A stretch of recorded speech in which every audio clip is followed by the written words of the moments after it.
అందరికీ నమస్కారం. Welcome back. నమస్కారం రాజేష్ గారు. నమస్కారం. సార్, ఎలక్షన్ కమిషన్ గురించి మనం ఎన్నో రోజులుగా వీడియోలు చేస్తున్నాము. కానీ ఇప్పటివరకు వాళ్ళు అసలు దాన్ని పట్టించుకున్నట్లేదు. అంటే మనం చేసే పట్టించుకోవడం కాదు, కానీ కనీసం వాళ్ళు చేస్తున్న తప్పులను వాళ్ళు గ్రహించి సరిదిద్దుకుంటారని ఆశించాము. ఆ, తిరుపతి ఉప ఎన్నికల్లో ఒక ఆ, నాయకుడు, అంటే ఒక ఎస్పీ స్థాయి నాయకుడు, కలెక్టర్ స్థాయి నాయకుడు క్రెడెన్షియల్స్ తీసుకెళ్లి వేరే వాళ్ళకి ఇచ్చినట్టు, ఇప్పుడు రాష్ట్ర ఎన్నికల సంఘం, అందులో కీలకంగా పనిచేసే విభాగాల యొక్క ఆ, అధికారుల యొక్క క్రెడెన్షియల్స్, అంటే వాళ్ళ లాగిన్ యూజర్ ఐడి పాస్వర్డ్లు ఎవరో ప్రైవేట్ కాంట్రాక్టర్లకు ఇచ్చినట్టు, వాళ్ళు ఐపాక్ మనుషులు అని చెప్పేసి తేలింది. ఈ ఇంకా అంతేనా సార్? అసలు ఓట్లు ఉంటాయనుకున్నా, ఓట్లు లేవనుకున్నా, ఇది ఈ ధైర్యంతోనేనా వీళ్ళు మా ఓటర్లు వేరే ఉన్నారని చెప్పేసి అని చెప్తున్నది? కాస్త మీ విశ్లేషణ చెప్పండి సార్. ఇవాళ అంటే వార్తాపత్రికలో వచ్చిన ఎలక్షన్ కమిషన్ లో ఐపాక్ కి సంబంధించిన వ్యక్తులు ఉద్యోగులుగా జాయిన్ అయ్యి ఎలక్షన్ కమిషన్ కి సంబంధించిన కీలక సమాచారం మొత్తాన్ని, డేటా మొత్తాన్ని కూడా తస్కరించారు అని చెప్పి వచ్చిన వార్త ఒక రకంగా రాష్ట్రాన్ని విస్తుగొలిపేలా చేసింది, నిశ్చేష్టం చేసింది. ఎందుకంటే అసలు ఇక్కడ ఇంకా భద్రత ఎక్కడ? మనం చిన్నప్పుడు చందమామ కథలు, బాలమిత్ర కథలు చదువుకునే వాళ్ళం. దాంట్లో గజ దొంగలు రాజుగారి ఖజానాన్ని దోచుకున్న అంశాల గురించి మనం చదువుకునేవాళ్ళం. అంటే ఎవరో డబ్బు, హోదా ఉన్న వాళ్ళ ఇళ్లలో కాకుండా ఎకాఎకిన రాజుగారి ఖజానాన్ని దోచేస్తే ఇక రాజ్యం దివాలా తీయదు. అదేవిధంగా ఇవాళ వాళ్ళు పెట్టిన టైటిల్ కూడా ఈసీలో దొంగలు పడ్డారు అని చెప్పని పెట్టారు.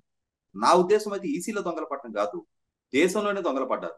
ఎందుకనంటే ఇవాళ ఎలక్షన్ కమిషన్ అనేది ప్రభుత్వాల ఏర్పాటుకి కీలకంగా పనిచేస్తున్న రాజ్యాంగబద్ధ సంస్థ.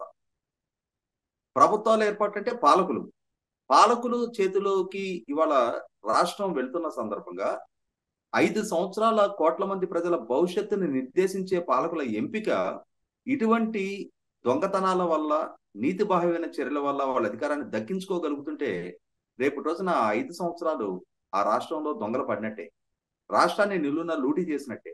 ఇప్పటికే పరిస్థితులు, పరిణామాలు చూస్తా ఉన్నాం మనం. 2019 ఎన్నికలకు ముందే ఆనాడు వ్యవస్థీకృతంగా కేంద్ర ప్రభుత్వము, తెలంగాణ రాష్ట్ర ప్రభుత్వం కూడా జగన్మోహన్ రెడ్డి గారికి గెలుపుకి దోహదం చేయడం కోసం తెలుగుదేశం పార్టీకి సర్వీస్ ప్రొవైడర్ గా ఉన్న హైదరాబాద్ కు సంబంధించిన ఒక కంపెనీ మీద దాడి చేసి, ఆ కంపెనీకి సంబంధించి తెలుగుదేశం పార్టీకి సంబంధించిన సమాచారం మొత్తాన్ని కూడా, హార్డ్ డిస్క్ అన్ని కూడా జగన్మోహన్ రెడ్డి గారికి అందించిన తీరు చూసాం. దాన్ని బేస్ చేసుకుని జగన్మోహన్ రెడ్డి గారు పోల్ మేనేజ్మెంట్ చాలా స్ట్రాటజికల్ గా తెలుగుదేశం పార్టీని ఎక్కడెక్కడ న్యూట్రలైజ్ చేయాలి అని చెప్పని ఆయన ఆ విధంగా సఫలీకృతం అయ్యారు, ఎన్నికల్లో నెగ్గారు. ఇదే అంశాన్ని ప్రాతిపదిక చేసుకొని ఇప్పుడు ఎలక్షన్ కమిషన్ కు సంబంధించిన పూర్తి సమాచారం, అసలు రాజకీయ పక్షాలకి ఈ సమాచారంతో ఏం పని? నిజంగా పారదర్శకంగా ఎన్నికలను ఎదుర్కోవాలి అనుకుంటే, ప్రజా మద్దతు పొందాలి అనుకుంటే, ఇవాళ సమాచారాన్ని తస్కరించి మరి పబ్లిక్ ఫోరంలో ఉన్న డేటా కదా అది. దాన్ని ఇవాళ రాజకీయ పక్షాలు ఎందుకు తస్కరిస్తున్నాయి? ఒకే ఒక కారణం ఏంటి అంటే, గతంలో తిరుపతి పార్లమెంట్ ఉప ఎన్నికల సందర్భంగా అక్కడ తిరుపతి పార్లమెంటుకి ఈఆర్ఓగా పనిచేసిన ఐఏఎస్ అధికారి, ఆయనకు సంబంధించిన లాగిన్ ఐడిని ఒక రాజకీయ నాయకుడు కొడుకుతో షేర్ చేసుకోవటం, ఆ రాజకీయ నాయకుడు కొడుకు 30,000 మందికి సంబంధించిన ఓటర్ ఐడీల్ని డౌన్లోడ్ చేసుకొని దొంగ ఓటర్ ఐడీలు సృష్టించి ఇవాళ ఎన్నికలకి ఈ అంటే దొంగ ఓటర్లని వందలాది బస్సుల్లో తరలించి అక్కడ ఎన్నికల అపహాస్యం పాలు చేసిన తీరు చూసాం. వాస్తవంగా అక్కడ అధికార పార్టీకి అడ్వాంటేజ్ ఉంది, ఉన్నా కూడా మేము అంటే రూత్లెస్ గా ప్రజల నుంచి ఏకపక్ష విజయం దక్కించుకున్నామని చెప్పని చూపించుకోవడం కోసం చేసిన ప్రయత్నం ఎన్నికల వ్యవస్థను అపహాస్యం పాలు చేసి ఇవాళ మనం గమనించుకుంటే రీసెంట్ గా నరేంద్ర మోడీ గారు 2016లో డిమానిటైజేషన్ చేశారు. ఆ రోజు ఆయన చెప్పింది ఏంటి? విదేశాల నుంచి కౌంటర్ ఫిట్ కరెన్సీ వస్తుంది, భారత ఆర్థిక వ్యవస్థను కుప్పకొల్చడం కోసం టెర్రరిస్టులకి నిధులు అందుతా ఉన్నాయి, నకిలీ కరెన్సీ తోటి టెర్రరిస్ట్ యాక్టివిటీస్ పెంపొందుతున్నాయి అని చెప్పడం జరిగింది. అంటే నకిలీ కరెన్సీ తయారు చేయడం అనేది దేశద్రోహంతో సమానమైన నేరం. అదే సందర్భంలో మనకందరికీ గుర్తుండాలి, గతంలో తెలుగు అనే అతను నకిలీ స్టాంపులు తయారు చేశాడు అని చెప్పని అది దేశం మొత్తాన్ని కుదిపేసిన ఒక భారీ కుంభకోణం అది. అంటే వాళ్ళ నకిలీ కరెన్సీ తయారీ ఎంత పెద్ద నేరమో, నకిలీ స్టాంపులు తయారు చేయడం ఎంత పెద్ద నేరమో, రాజ్యాంగబద్ధ సంస్థ ఎన్నికల సంఘం ఇచ్చే గుర్తింపు కార్డుల్ని నకిలీ తయారు చేయడం కూడా అంతే పెద్ద నేరం కదా. ఇవాళ రాజ్యాంగబద్ధ సంస్థ ఎన్నికల సంఘం పౌరులకు ఇస్తున్న గుర్తింపు కార్డుని ట్యాంపర్ చేసి నకిలీ కార్డుల ద్వారా నకిలీ వ్యక్తుల ఐడెంటిటీని సృష్టించడం అనేది దేశద్రోహం కన్నా పెద్ద నేరం ఎట్లా అవుతుంది, తక్కువ నేరం ఎట్లా అవుతుంది?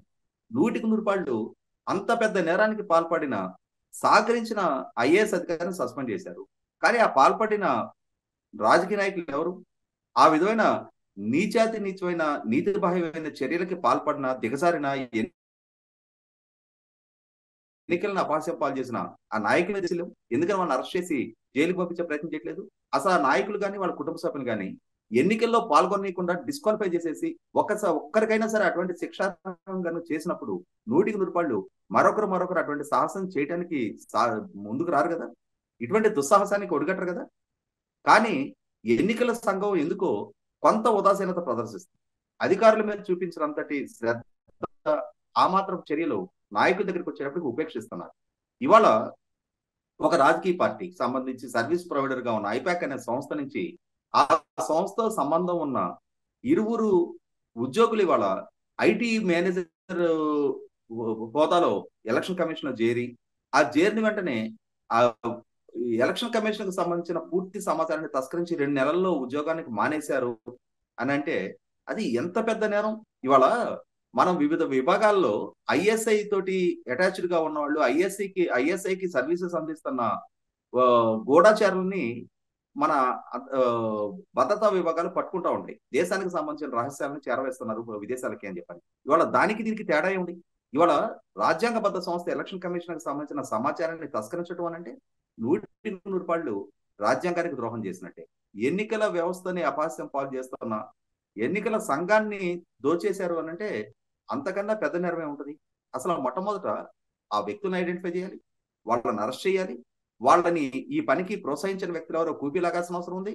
అటువంటి చర్యలకు పాల్పడిన రాజకీయ పార్టీల్ని ఎన్నికలలో పాల్గొననీయకుండా డిస్క్వాలిఫై చేయాల్సిన అవసరం ఉంది.